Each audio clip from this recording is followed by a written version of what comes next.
Welcome to Mexico Unexplained, where we will explore the magic, the mysteries, and the miracles of Mexico. This series presents information based partly on theory and conjecture. The podcaster's purpose is to suggest some possible explanation, but not necessarily the only ones to the subjects we will examine. Here is your host, Robert Bitto.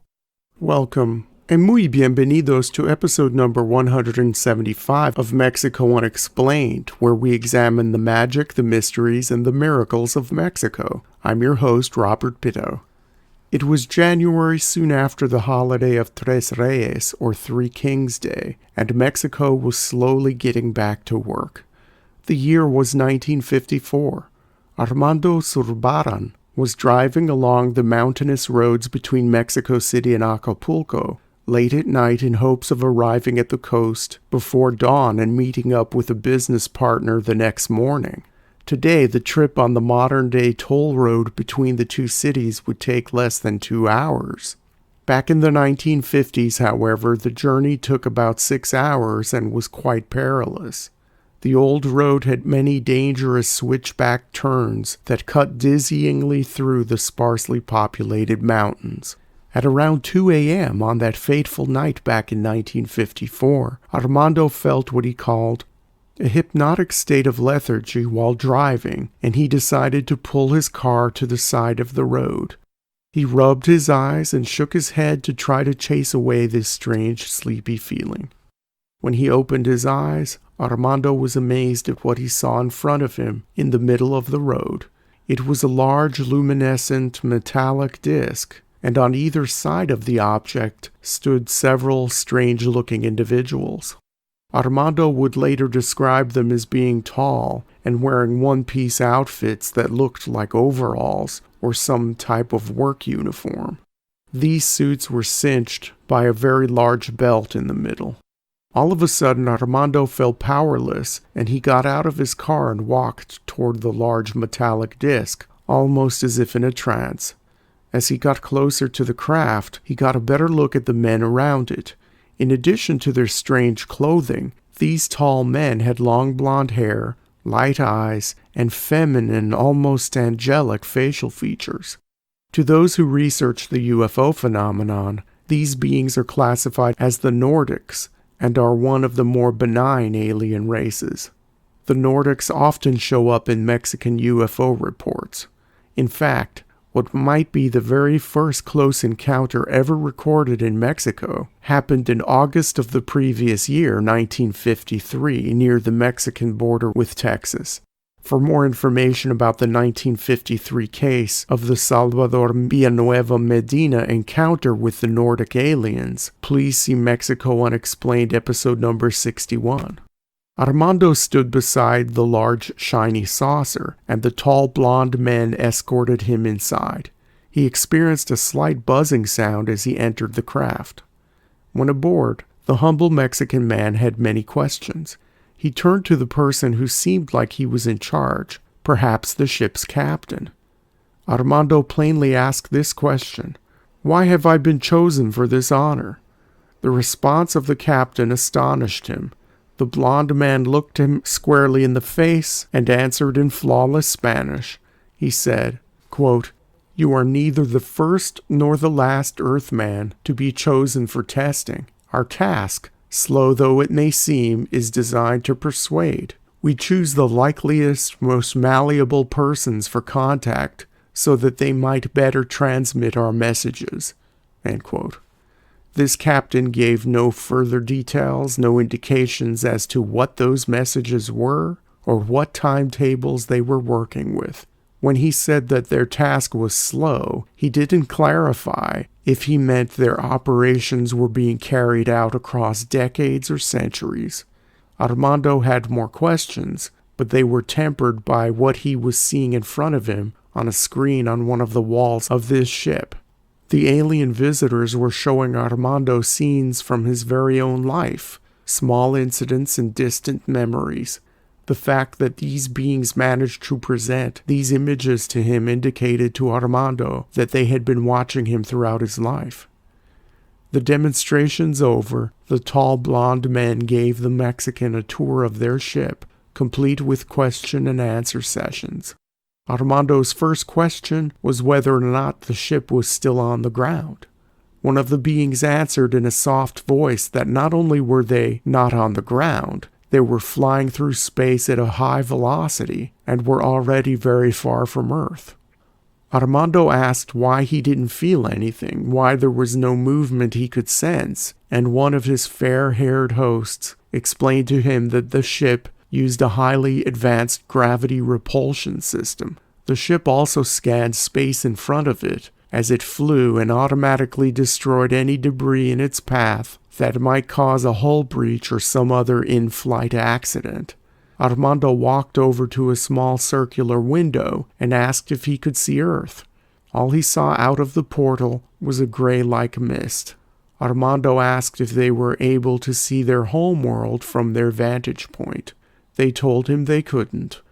Unlike the aliens in the Salvador Villanueva Medina case, these beings did not claim they were from the planet Venus. In fact, they refused to tell Armando their exact point of origin and indicated that their homeworld was in another solar system. Armando asked if they were going to visit their planet. He was given a flat-out no, soon tempered with a hint of a possible future encounter in which he would be able to take another saucer ride to see their world. So instead of traveling to the being's planet, they just cruised in space for what seemed like days. Armando had some interesting experiences and later recounted them to UFO researchers. Even decades later, he remembered details very vividly.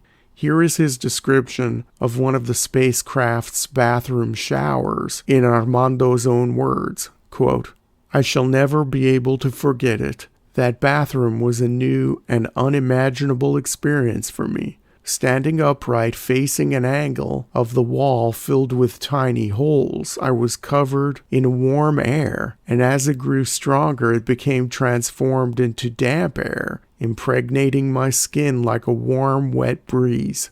When I was completely drenched, I was offered a sort of liquid soap, which I rubbed all over myself from head to toe. Standing once before the warm air sprinklers, I felt the soap begin to evaporate, and my skin became completely clean.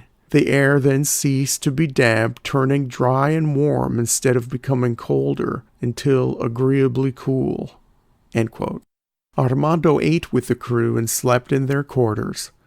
The Mexican was surprised at how closely the blonde alien's food resembled food on Earth.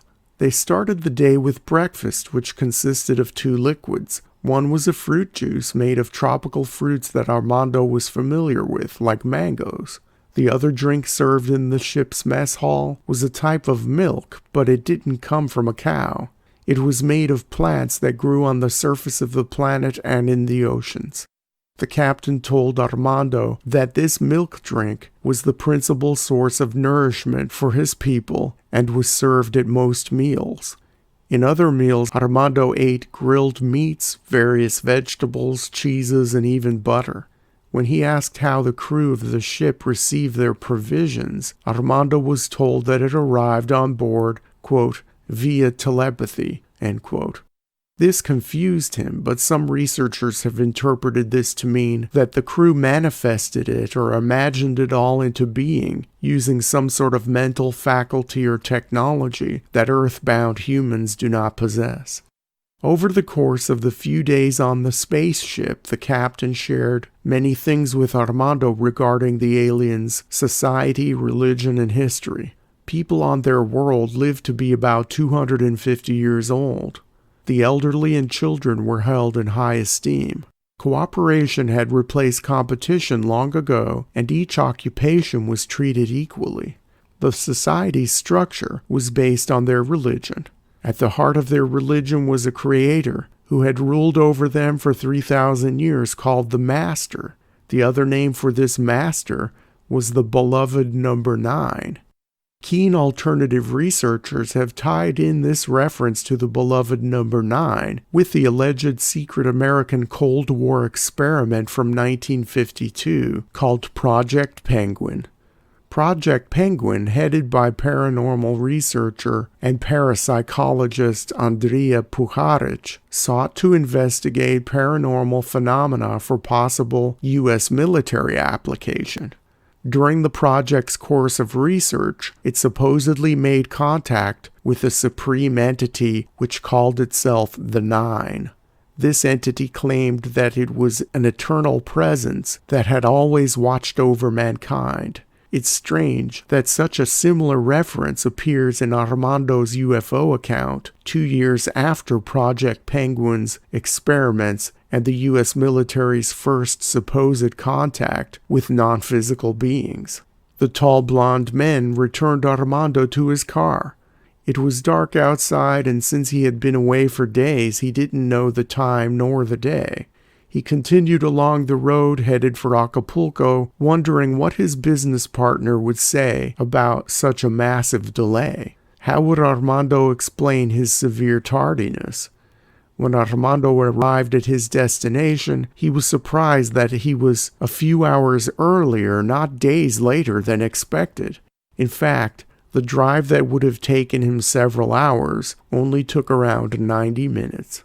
The story does not end in January of 1954. Some 15 years later, in 1969, Armando would have another strange otherworldly encounter. While driving outside of Mexico City, Armando would stop to pick up a hitchhiker, a tall, pale man with shoulder-length blonde hair. The hitchhiker told Armando that he was a member of the crew of the craft he boarded on that road to Acapulco back in 1954. Armando did not tell researchers the purpose of the meeting or what was discussed in the car. The second meeting is a mere footnote to the original story. With regard to this case, researchers are quick to point out that this incident happened during a rash of sightings of strange blonde beings associated with the classic metallic flying saucers. The mid-1950s saw similar encounters in Europe and the United States. Are these cases interconnected? Are these sightings so similar because they have a common origin, meaning that of the U.S. military or American intelligence agencies? Or was this a very vivid dream of a man who pulled his car to the side of the road in the wee hours of the morning? Armando Zurbarán has long since passed away. What happened on a lonely roadside near Acapulco in January of 1954 may never be completely understood. Thank you once again for listening to another episode of Mexico Unexplained. Please remember to like and subscribe to us on YouTube and follow us on Twitter. Tell your friends by sharing these shows with others. Please go to our website, MexicoUnexplained.com, for references, illustrations, and for free access to transcripts of past shows. Please visit Amazon.com to purchase the books Mexico Unexplained and Mexican Monsters to get hard copies of The Magic, the Mysteries, and the Miracles of Mexico. We appreciate your kind attention once again. Until next time, thank you and gracias.